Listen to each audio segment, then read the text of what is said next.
আসসালামু আলাইকুম ওয়া রাহমাতুল্লাহি ওয়া বারাকাতুহু। প্রিয় শিক্ষার্থী বন্ধুরা, আমি আবারও বলে নিচ্ছি, আমার সিরিজটা টোটালি আমার মতন করে শুরু করব। তো চলুন একদম নেক্সট দ্বিতীয় লেসনের শুরুতে আমি আপনাদেরকে বলবো, পিএইচপিতে যারা ফাংশন ডিক্লেয়ার করতে শেখেন নাই তাদেরকে টোটালি পিএইচপি না জানলে আপনি পারবেন না। কেন দেখেন, আমি একটা ফাংশন লিখবো, ফাইন ফাংশন লিখবো হচ্ছে যে সে আমি একটা ফাংশন লিখবো এখানে। আগে চেক করব ইফ যদি নট ফাংশন এক্সিস্ট, এই নামে কোনো ফাংশন এক্সিস্ট না হয়, কোন নামে? ওকে, মাই MBLO ব্লাড ডোনেশন। ওকে, ব্লাড ডোনেশন আমি বলতে পারি যে ব্লাড ডোনেশন লিস্ট। ওকে, কারা কারা ব্লাড ডোনেশন করে তাদের একটা লিস্ট আমি চাই। তো লিস্ট একটা ফাংশন তৈরি করলাম। এই ফাংশনটা তৈরি করার পরে এই ফাংশনটাকে আমরা এখন কি করব, এখানে লিখব ফাংশন, ফাংশনের নাম, ফাংশনের হেড অ্যান্ড ফাংশনের কার্লি ব্র্যাকেট। এইখানে আমি এসে বললাম যে একটা প্যারামিটার থাকবে, প্যারামিটার একটা বললাম, কি বললাম যে সে ইকো লিস্ট, একটা লিস্ট চাই, একটা লিস্ট আমি এখানে চাই কিছু ব্যক্তিদেরকে। তো এখন একটা কিছু ব্যক্তিদের লিস্ট চাইলে আমরা কিভাবে করতে পারি সেই জিনিসটা আপাতত লিখি যে Hadi Zaman. Fine, absolutely fine. এখন আমরা এইটাকে যদি কাজ করতে চাই, কল করতে চাই, ফাংশনটাকে এখানে কপি করে আমরা এখানে কল করতে পারি।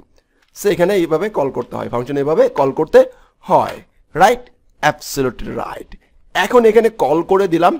ফাইন, কল করে এখানে আমরা লগইনে যাই, লগইনে যেয়ে আমরা এটা লিখি PLU প্লাগইন, ড্যাশবোর্ডে ফিরে আসলাম। ড্যাশবোর্ডে এসে এখন আমার যে প্লাগইনটা ইনস্টল দিয়েছিলাম সেই প্লাগইনটা আমি এখানে কি করব, অ্যাক্টিভ করব, রাইট? এইখানে ব্লাড ডোনেশন অ্যাক্টিভ বাটনে ক্লিক করলাম, এখানে অ্যাক্টিভ হয়েছে।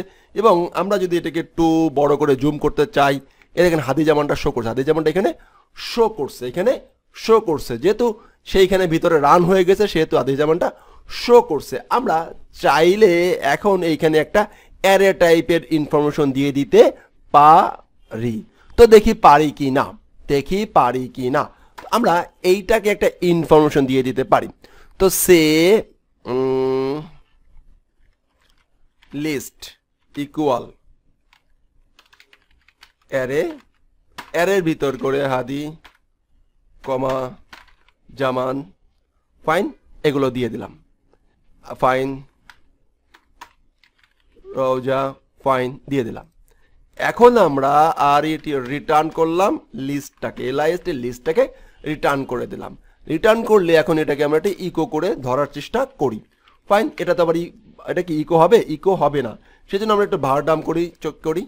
তো এখন যারা আবার ভারডাম সম্বন্ধে জানেন না তাদের জন্য সময়বেদনা গো টু PHP সিরিজ।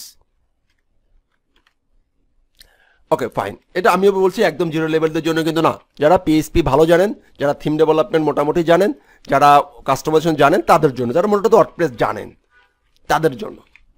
তো ফাইন, আমি এখানে একটা রিলোড দেই। এখন দেখেন এখানে চলে আসছে, এখানে দেখেন এই বিষয়গুলো এখানে চলে আসছে। এইটাকে যদি আমি শো করতে চাই তাহলে আমরা কিভাবে শো করি বা করতে পারি, আমরা এইখানে কিন্তু ফর এর মাধ্যমে এইগুলো শো করতে পারি, রাইট? তো এখন ওই দিকে যাব না, এখন আসলে মূলত টার্গেটটা হচ্ছে আমার এই ফাংশনটাকে ওয়ার্ডপ্রেসের সাথে আমি কানেক্ট করব। তাহলে এখন এইখানে তো শো করলে হবে, এখানে শো করলে হবে না। কোথায় শো করতে হবে? হলো জিয়া আমার এইখানে মনে করেন একটা পেজ ক্রিয়েট করলাম, একটা অ্যাড নিউ একটা পেজ নিতে চেষ্টা করি। তো এইখানে আসলে কি হবে, দেখেন ওইখানে কিন্তু শো করছে, ডিস্টার্ব করতেছে। কি করতেছে, সে আমাকে ডিস্টার্ব করছে। তো ডিস্টার্ব করলে করবো না, এইখানে শো, এখানে আমি লিখবো যে কোনো একটা মেকানিজমের মাধ্যমে এইখানে শো করবে।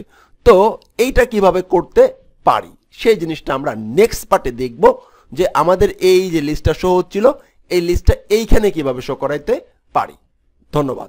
প্লাগইনের মাধ্যমে, এবং যে কেউ আমাদের প্লাগইনটা ইনস্টল দিবে সে একটা লিস্ট শো করতে পারবে। ওকে, আসসালামু আলাইকুম ওয়া রাহমাতুল্লাহি।